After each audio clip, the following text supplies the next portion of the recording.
మరో కాలర్ ఉన్నారు రామకృష్ణ గారు. రామకృష్ణ గారు నమస్తే అండి. నమస్తే అండి. సూర్యప్రకాష్ గారు నమస్తే సార్.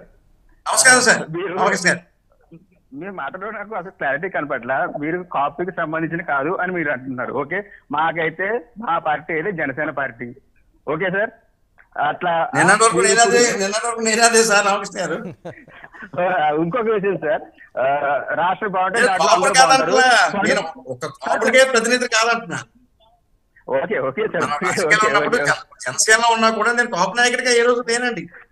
నాకు జనసేనలో ఉన్నా కూడా అందరూ కావాలి కదా, రాజకీయాలు అందరూ కావాలి కదా. చెప్పండి సార్.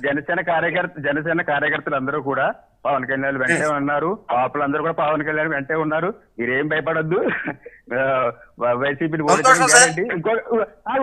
ఇంకొకటి సార్, రాష్ట్రం బాగుంటే దాంట్లో అందరూ బాగుంటారు. బడుగు బలహీన వర్గాలు బాగుంటాయి, కాపులు బాగుంటారు. ఓకే సార్, రాష్ట్రం ఎలా ఉంది ప్రజెంట్? ఒక మాట చెప్పండి సమాధానం. చెప్పండి సార్.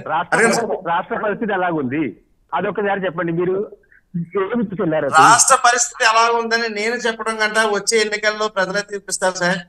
చూడండి, ఓకే సార్, వచ్చే ఎన్నికల్లో ఫలితాలు చూసిన తర్వాత రాష్ట్ర ప్రజల అభిప్రాయాలు నేను చెప్పడం మీరు చెప్పడం కాదు, రాష్ట్ర ప్రజలే తీర్పు ఇవ్వబోతున్నారు. ఓకే సూర్యప్రకాష్ గారు, ఒక్క రోజులో చాలా కాన్ఫిడెన్స్ లెవెల్స్ పెరిగినాయి మీకు.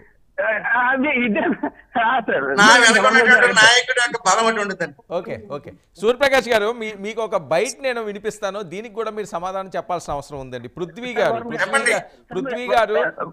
30 years ఓల్డ్ పృథ్వీ గారు